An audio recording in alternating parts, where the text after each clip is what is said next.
당신도 혹시 돈이 넘쳐나는 재벌 회장의 삶을 꿈꿔본 적 있으신가요? 꿈에 그리던 슈퍼카, 수영장이 딸린 대저택, 명품으로 휘감은 인생이면 모든 게 완벽할 것 같으신가요? 하지만 말이죠. 어떤 재벌 회장님들에겐 그따위 것들로는 도저히 만족이 안 됐나 봅니다. 여러분이 좋아요 버튼을 꾹 누르는 동안 여자를 보면 정신을 못 차리던 재벌 회장들과 그들이 빠져든 여자 연예인들의 매우 사적인 이야기, 지금 시작합니다. 오늘의 주인공은 스폰인지 짝사랑인지 도무지 알 수 없는 관계의 중심에 선 인물, 이재환 회장과 그의 픽 이코코입니다. 이코코는 걸그룹 블레이디로 연예계에 첫 발을 디뎠지만 팀 해체 후 코코솔이라는 2인조 그룹으로 재기를 노리던 도전은 조용히 아니 참담하게 무너졌습니다. 어쩌면 여러분이 기억조차 못하는 게 당연한 수준이죠. 그녀는 캘리포니아 로스쿨까지 밟았던 엘리트였고 어린이 영어 교육 방송부터 연예 리포터까지 다양한 분야에서 활동했지만 정작 그녀를 눈여겨본 사람은 단 한 명. 그 흔한 대중도 아니고 바로 재력과 성향으로 악명 높은 그분, 이재환 회장이었습니다. 이 회장은 CJ 이재현 회장의 친동생으로 CJ 파워캐스트 회장을 지냈고 지금은 재산홀딩스 회장직을 맡고 있는 말 그대로 금수저 끝판왕입니다. 다만 그가 유명한 건 재력보다도 여성 편력과 말도 안 되는 비서 면접 스캔들로 더 유명하죠. 면접 자리에서 남자친구와 얼마나 사귀었는지, 집에는 자주 가는지, 머리 묶고 노래 좀 불러보라는 황당한 질문들을 쏟아낸 그는 채용 후에는 남자친구랑 헤어져라는 말까지 공공연히 내뱉었다고 합니다. 지원자들 중 일부에게는 200만 원이면 너도 나한테 넘어오지 않겠냐는 식의 천박함의 끝판왕 발언도 서슴지 않았다고 하죠. 그런 그가 선택한 뮤즈가 바로 이코코였습니다. 자신이 몸담았던 콘텐츠 유통회사 CJ 파워캐스트를 통해 그녀의 활동을 밀어주겠다고 공언했고 실제로 그녀는 계열사 예능 프로그램 환승연애에 얼굴을 비추게 됩니다. 이재환 회장과 이코코가 주고받은 사적인 메시지까지 언론에 퍼지면서 세간은 권력에 취한 노인과 그 권력을 소비한 젊은 여성이라는 프레임으로 그들의 관계를 바라봤습니다. 이에 대해 이코코는 직접 유튜브 채널을 통해 해명을 내놓았습니다. 그녀에 따르면 이 회장과는 어머니 친구의 소개로 한번 밥을 먹었을 뿐이며 회장이 개인적으로 카톡을 보내오자 단지 예의를 지키기 위해 몇 번 짧게 답한 것뿐이라는 입장입니다. 그게 단순한 오해였는지 아니면 욕망 어린 중년의 짝사랑이었는지는 여전히 미궁속입니다. 하지만 그간 이재환 회장이 보여준 온갖 추문과 전력들을 보면 이번에도 억울한 쪽은 이코코일 가능성이 조금 더 높아 보입니다. 과연 여러분의 판단은 어떠신가요? 2위는 대한민국 재계사에 길이 남을 사기혼의 전설 현대그룹의 창업주 정주영 회장과 그의 숨겨진 연인 김경희의 이야기입니다. 영화보다 더 영화 같은 이 스토리는 알고 보면 한 사람의 인생을 송두리째 뒤흔든 기막힌 현실 드라마에 가깝습니다. 1950년대 재벌가 못지않은 부유한 가정에서 태어난 배우 김경희는 대학 입시를 앞두고 호기심 삼아 도전한 방송국 탤런트 시험에 얼떨결에 합격하면서 연예계에 발을 들이게 됩니다. 그리고 그 결정이 그녀의 인생 전체를 예측 불가의 소용돌이로 이끌게 될 줄은 아무도 몰랐겠지요. 당시 20살 이제 막 꽃 피우던 나이의 김경희는 무려 57살이었던 현대 정주영 회장의 눈에 띄었고 정 회장은 정광석화처럼 돌진했습니다. 문제는 이 결혼이 단순한 연애 스캔들이 아니라 법적 도덕적 모든 기준을 비껴간 기획된 사기에 가까웠다는 점입니다. 정 회장은 이미 아내와 자녀를 둔 유부남이었지만 이 사실을 김경희와 그녀의 어머니에게 철저히 숨겼고 본처와 자식들 역시 이 비밀 혼인의 존재를 전혀 몰랐습니다. 그야말로 한쪽은 혼인이라 믿었고 다른 한쪽은 숨기기 위한 관계였던 셈이죠. 결혼식조차 없었습니다. 오직 정 회장의 부모 묘소 앞에서 조용히 인사를 드리는 걸로 결혼을 대신했다니 혼인이라기보단 묻기에 가까운 통보였다고 봐야겠죠. 그렇게 시작된 관계는 몇 년이 지나고 나서야 충격적인 진실을 드러냅니다. TV에서 정 회장과 그의 공식 가족들이 등장하는 장면을 우연히 본 김경희는 자신이 그동안 아내가 아니라 남몰래 살아온 첩이었음을 그제야 깨닫게 됩니다. 결국 자의 반, 타의 반으로 미국으로 떠난 김경희는 정 회장과의 사이에서 두 딸을 낳았지만 검소함을 미덕이라 외치던 정 회장은 딸 둘을 둔 여성에게 한 달 1,000달러만을 생활비로 송금했습니다. 이 금액은 오늘날 기준으로도 학생 알바 월급 수준이며 생계를 이어간 것은 사실상 김경희 어머니의 도움 덕분이었습니다. 그들의 관계가 완전히 틀어지게 된 건 생활비 때문이 아니라 두 딸의 호적 등록 문제 때문이었습니다. 1992년 대통령 선거에 출마한 정 회장은 이 아이들이 나서면 안 된다며 내가 대통령 되면 내가 원하는 거 다 해주겠다는 어처구니 없는 제안으로 문제를 덮으려 했고 결국 대선에도 실패, 2001년 사망할 때까지도 두 딸을 호적에 올려주지 않았습니다. 정 회장이 세상을 떠난 후 김경희는 친자 소송을 제기했고 법원은 두 딸이 정 회장의 친자임을 인정하며 상속권이 부여되었습니다. 그 결과 김경희는 수차례에 걸쳐 총 100억 원의 상속 자산을 확보합니다. 여기에 김경희의 친모가 물려준 700억 원과 현대가로부터 받은 100억 원을 더하면 그녀는 단숨에 800억 원대 자산가 반열에 올랐습니다. 하지만 이 이야기의 결말은 절대 화려하지 않습니다. 몇 년 지나지 않아 사기꾼들에게 전 재산을 털리고 지금은 정주영 회장의 본가를 찾아가도 직원들조차 그녀를 존재조차 모르는 듯 외면한다고 합니다. 남보다 못한 대접을 받는 현실. 이 상황을 만든 그 사람들이 정말 그녀를 그렇게 대할 도덕적 자격이 있는 걸까요? 이번 순위의 주인공은 재벌가의 대표 남봉꾼, 동화그룹 최원석 회장과 그의 공식 연인으로 자리매김했던 아나운서 장은영입니다. 단순한 연애사를 넘어 혼외관계의 정석을 밟은 이 커플은 온갖 루머와 스캔들의 중심에 서 있었죠. 최 회장의 전 부인 배인수는 무려 20년 넘는 결혼 생활 끝에 이혼을 감행한 후 30년간의 침묵을 깨고 커피 한 잔이라는 에세이를 출간하며 세간의 입방아에 오르내리던 최 회장의 여성 편력과 연예인들과의 비밀 관계를 가감없이 폭로했습니다. 그동안 카더라로만 퍼지던 이야기들이 피해자 본인의 입에서 튀어나오자 연예계는 물론 제게도 술렁이기 시작했죠. 잘나가던 여배우부터 인기 가수, 탤런트에 이르기까지 최 회장의 욕망 앞에선 직업도 명예도 무용지물이었습니다. 거리낌 없이 이어졌던 그의 불륜 행각은 단순한 사생활의 문제를 넘어 거의 권력형 연애 남용 수준이었다는 평가까지 나왔습니다. 배인수는 최 회장과의 이혼 배경엔 바로 당시 KBS 아나운서였던 장은영이 있었다고 폭로했습니다.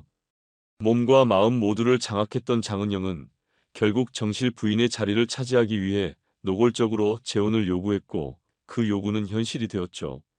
지적이고 우아한 이미지의 아나운서답게 첩이 아닌 본처로 신분 세탁에 성공한 장은영은 이후 줄곧 공식 석상에서 최 회장과 나란히 모습을 드러내며 자신이 이 싸움의 승자임을 알렸습니다. 하지만 12년 뒤 이 부부는 합의 이혼을 발표했고 장은영은 이혼 발표가 채 끝나기도 전에 전격 재혼 소식을 터뜨리며 대중을 또 한 번 아연실색하게 만들었습니다. 놀라운 건 여기서 끝이 아닙니다. 최 회장과의 12년간의 결혼 생활 동안 단 한 명의 자녀도 없었던 장은영은 이혼 후 불과 2달 만에 재혼 상대와의 아이를 임신하게 된 것이죠. 이쯤 되면 사람들은 묻습니다. 그 12년은 대체 무엇이었나? 진심은 있었던 건가? 이제는 공식 첩에게 가장 많은 걸 퍼준 남자로 기억되는 인물, 바로 롯데그룹 창업주 신격호 회장과 그의 여인 서미경의 이야기입니다. 여러분은 혹시 부모님과 몇 살 차이가 나시나요? 서로 세대도 문화도 언어도 달랐던 이 두 사람은 무려 38살 차이라는 세월의 벽을 뛰어넘었다고 합니다.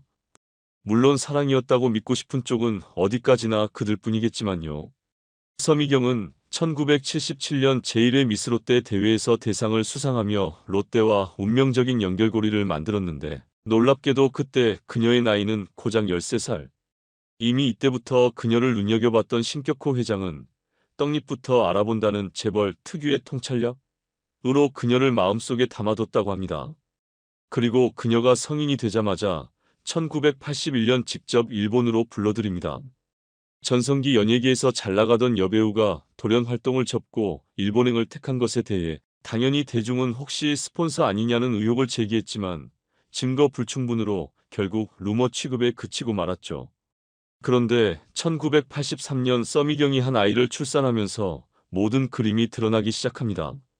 그녀는 태어난 딸 신유미를 처음엔 자신의 여동생으로 호적에 올렸다가 5년 뒤에 유전자 검사 끝에 신격호의 친딸로 정식 등록되면서 대중에게는 자연스럽게 롯데 회장의 공식 첩으로 자리매김하게 됩니다. 문제는 신 회장에게는 이미 일본 재벌가 출신의 본처 시게미스 하츠코 여사가 철옹성처럼 존재하고 있었다는 점입니다. 덕분에 서미경은 수십 년 동안 철저하게 대외 활동을 끊은 채 사랑 하나로 은둔형 첩살이를 자처해야 했습니다. 하지만 그 은둔의 대가는 꽤나 짭짤했습니다. 전성기 당시 한국의 오드리 헵번이라는 별명을 얻을 정도로 치명적인 미모를 자랑했던 서미경에게 신 회장은 본처의 눈총에도 아랑곳하지 않고 일주일에 하루는 반드시 그녀에게 바쳤다고 하죠. 그리고 그 애정의 흔적은 2006년 그녀가 세상 밖으로 다시 등장하면서 명확히 드러났습니다. 롯데시네마 수도권 지점의 팝콘 및 스낵 유통업체 유기개발, 롯데백화점 내 식당을 운영하는 유원실업 이 모든 기업들의 실소유주가 바로 서미경이었던 겁니다. 더 놀라운 건 일본 롯데홀딩스 지분 6.8%를 보유한 주주 명단에서도 서미경이 가장 많은 지분을 갖고 있었다는 점입니다.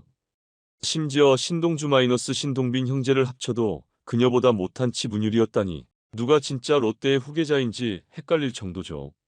현재 추정되는 그녀의 자산만 해도 무려 1조 원 이상. 톱스타 커리어를 잠시 접는 대가치고는 너무나도 후한 보상이 아닐 수 없습니다. 그러니 묻고 싶습니다. 당신이라면 일생을 스타로 살다 잊히는 삶과 조용히 첩으로 살다 1조 원을 쥐는 삶 중 어느 쪽을 택하시겠습니까?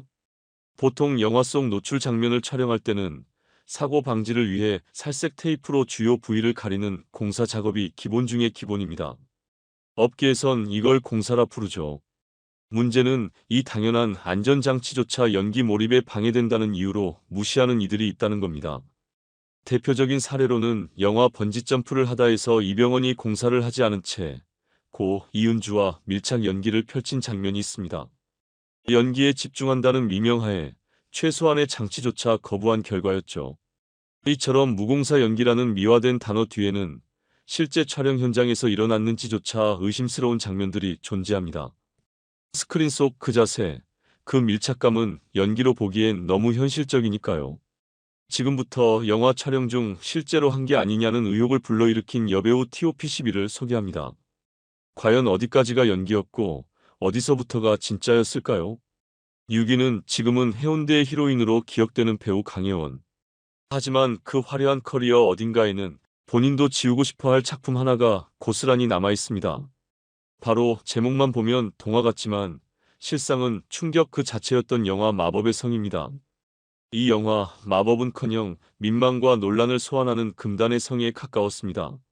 줄거리는 성적 능력을 키우기 위해 고군분투하는 남자 주인공이라는 어처구니 없는 설정. 즉 노출과 정사시는 선택이 아닌 필수였고 강혜원, 구본승, 그리고 이름 없는 단역 배우들까지 줄줄이 카메라 앞에서 속옷이 아니라 체면을 벗어야 했던 셈이죠. 실제로 촬영을 거부하고 현장을 떠난 보조 출연자도 적지 않았다고 하니 당시 현장의 분위기는 굳이 설명이 필요 없을 정도였습니다. 특히 관객들 사이에서 실제 삽입 의혹까지 제기된 장면은 단순한 루머가 아니라 촬영 각도 자체가 그런 의심을 유발할 만큼 노골적이었습니다. 상반신, 하반신이 물리적으로 닿을 수밖에 없는 구도에서 이건 연기가 아니라 실제다라는 반응이 쏟아졌던 것도 무리는 아니었죠. 하지만 정말 어처구니 없는 건 그 다음입니다. 제작사는 배우의 사생활 보호나 작품성 강화는커녕 연기 도중 공사 테이프가 떨어졌다는 자극적인 에피소드를 그대로 홍보 문구로 내세우며 진짜일 수도 있다는 상상력 마케팅에 열을 올렸습니다. 요즘 같았으면 논란 유발 영업이라며 난리가 났겠지만 그때는 오히려 화제성 전략으로 통했던 시절이었죠. 다행인지 불행인지 이후 강혜원은 해운대 등의 흥행작에 출연하며 충분한 재기를 이뤘고 그 기억도 잊히나 싶었지만 본인 입으로 마법의 성 출연은 인생 최악의 선택 중 하나였다고 회상한 순간 대중의 뇌리에 그 장면은 또렷이 되살아났습니다. 정말 후회될 만큼 뭔가 있었던 거 아니야? 그렇게 사람들의 의심은 불에 기름을 끼얹 듯 더 커졌고 작품에 더 씌워졌던 예술이라는 단어는 이제 와서 보면 그저 노출을 포장한 핑계에 불과했는지도 모릅니다. 진짜보다 더 진짜 같았던 영화 마법의 성. 그 안에 담긴 건 연기도 스토리도 아닌 단 하나 자극이라는 이름의 도박이었습니다. 5위는 탕웨이입니다. 한국 사람도 아니고 한국 영화도 아닌데 왜 순위에 들었냐고 묻는다면 뭐 딱히 할 말은 없습니다. 다만 그녀가 2014년 김태용 감독과 결혼해 비록 국적은 그대로지만 대한민국의 며느리로 자리 잡았다는 사실 정도는 참고로 말씀드립니다. 국적 논쟁은 여기까지 하고 이제 본론으로 들어가 보죠. 탕웨이를 지금의 탕웨이로 만든 그 한 편의 영화, 바로 이안 감독의 색, 개입니다. 간단히 말해 색, 개는 일제강점기 홍콩을 배경으로 친일파 인사 양조위를 암살하기 위해 접근한 여대생이 오히려 타깃과 서로에게 빠져들며 벌어지는 심리전 아니 육체전이 중심인 작품입니다. 그 빠져든다는 표현이 단지 은유가 아닐 정도로 두 사람의 애정씬은 충격적인 리얼함을 자랑했는데요. 특히 당시 가장 큰 화제가 된 건 다름 아닌 탕웨이의 겨털이었습니다. 지금은 국내 스크린에서는 거의 멸종 수준인 그 자연 그대로의 겨드랑이가 영화의 리얼리티를 상징하는 마스코트처럼 작용하며 관객들을 몰입시켰고 관객들은 점점 더 충격 속으로 빠져들었습니다. 왜냐고요? 양조위의 소중이가 화면 곳곳에서 살짝살짝 등장했고 그 움직임의 각도나 위치가 CG나 연기로는 도저히 불가능하다는 반응을 불러일으켰기 때문입니다. 게다가 공사 테이핑도 없이 촬영됐다는 점까지 알려지며 일각에서는 이건 그냥 찍은 게 아니라 진짜다라는 확신마저 퍼졌죠. 물론 이후 탕웨이와 양조위 양측 모두 실제 삽입은 없었다고 해명했고 이야기는 일단락되는 듯 했습니다. 하지만 사람들의 의심은 여전히 남아있었죠. 왜냐면 이 영화를 만든 감독이 바로 리얼리즘의 화신 이안 감독이었기 때문입니다. 이안 감독은 평소에도 리얼리티에 집착하는 것으로 유명한데요. 심지어 영화 헐크를 찍을 때조차 헐크가 변신하면 바지도 찢어져야 말이 된다며 나체 헐크를 만들겠다고 주장해 제작사에 말려야 했던 일화는 이미 전설이 되었죠. 그런 그가 색, 개를 만들면서 과연 어디까지 현실을 추구했을까요? 말은 연기라지만 보는 사람 입장에선 그저 연기라고 믿기엔 너무 진짜 같았던 그 장면들. 진실은 여전히 베일 속입니다. 4위는 영화 거짓말의 김태현입니다. 한때 영상물 등급제마저 흔들리게 만든 그 문제작, 그리고 그 중심에 선 인물. 당시엔 영화인가, 실험인가라는 말까지 나왔던 작품이죠. 이 영화의 원작은 장정일 작가의 내게 거짓말을 해봐. 이 소설로 인해 작가는 외설 논란에 휘말리며 구속까지 되는 초유의 사태를 맞이했습니다. 그 정도로 이 작품은 당시 한국 사회에서 감당하기엔 너무 이른 수위의 문제작이었습니다. 줄거리는 간단합니다. 중년 남성과 여고생의 금기된 사랑 이야기. 하지만 정작 화면에 등장하는 것은 회초리, 철사줄, 대걸레 자루 등 사랑보다는 징벌에 가까운 도구들이었죠. 관객들은 설렘보다는 살떨림을, 감정선보다는 통증을 먼저 느껴야 했습니다. 모델 출신으로 176cm의 늘씬한 몸매, 그리고 세기말 감성에 딱 어울리는 반항적인 인상의 김태현. 대사는 마치 국어책 읽듯 건조했지만 파격적인 장면 덕분에 거짓말은 서울 관객만 31만 명을 끌어들이며 소위 흥행이라는 성과를 냈습니다. 말하자면 연기력보다는 몸과 소문이 표를 팔았던 셈이죠. 흥행 요인은 단 두 가지. 첫째, 신인 여배우의 과감한 노출. 둘째, 실제로 했다는 루머였습니다. 이쯤 되면 연출인지 실화인지 헷갈릴 수준인데요. 물론 제작사와 배우 모두 실제 행위는 없었다고 해명했지만 문제는 영화 속 장면들이 삽입 없이 도저히 구현될 수 없는 각도와 움직임이라는 점. 관객들은 스스로 결론을 내릴 수밖에 없었습니다. 여기에 남자 주인공 이상현이 개봉 이후 아내에게 이혼당했다. 촬영 중 김태현에게 감정이 생겨 고백했다는 등 소문까지 덧붙여지며 실제로 한 거 아니냐는 의혹에 더욱 불을 지폈습니다.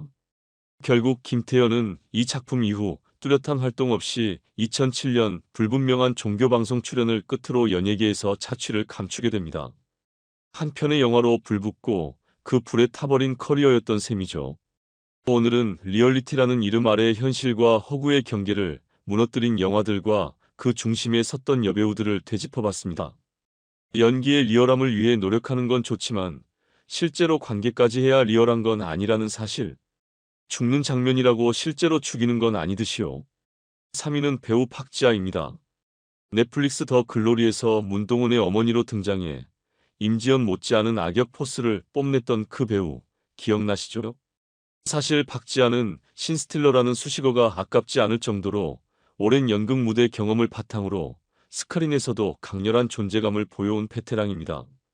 그녀가 2012년 영화 무게에서 맡은 역할은 꽤 충격적이었는데요. 무려 조재현의 이복 남동생으로 출연했습니다. 네, 잘 들으셨습니다. 여배우 박지아가 조재현의 이복 남동생을 연기했습니다. 누가 봐도 논란의 예고편 같은 설정이었죠. 영화 무게는 우리나라 영화 역사에서도 손꼽힐 정도로 수위 높은 장면들이 다수 포함되어 있습니다. 불쾌함의 끝을 보고 싶다면 추천할 수 있을 정도로 보는 사람을 끝없이 불편하게 만드는 영화죠. 당연하게도 영화는 영상물 등급위원회로부터 제한 상영과 등급을 받았습니다. 듣기만 해도 감이 오시죠? 선정성과 표현 수위가 도를 넘었다는 의미입니다. 문제는 한국에는 그 제한 상영관이 없다는 사실. 결국 이 등급은 상영 금지라는 말과 다름없는 판결이었습니다. 그래서 완성된 지 1년이 지나서야 겨우 관객과 마주할 수 있었던 작품이 되었죠. 더 황당한 건 이 영화가 일부 장면에서는 모자이크 처리까지 감행했다는 점입니다. 연출된 장면이라고 보기 어려울 만큼 각도와 동선이 현실 그 자체였고 상대 배우는 하필이면 그 악명 높은. 물론 무게는 제69회 베니스 국제영화제에서 퀴어 라이온상을 받으며 작품성도 인정받았습니다. 하지만 아무리 상을 받았다 해도 관객 입장에선 끝까지 찝찝함을 지울 수 없는 작품이었다는 점 부정할 수는 없겠죠. 2위는 영화 자체보다도 부산국제영화제 레드카펫에서의 노출 드레스로 더 많은 사람들에게 각인된 영화 붉은 바캉스 검은 웨딩의 주연 배우 오이네입니다. 도시적인 이미지로 조용히 활동하던 그녀가 갑자기 대중의 주목을 받은 결정적 계기 바로 그 붉은 드레스 한 벌이었습니다.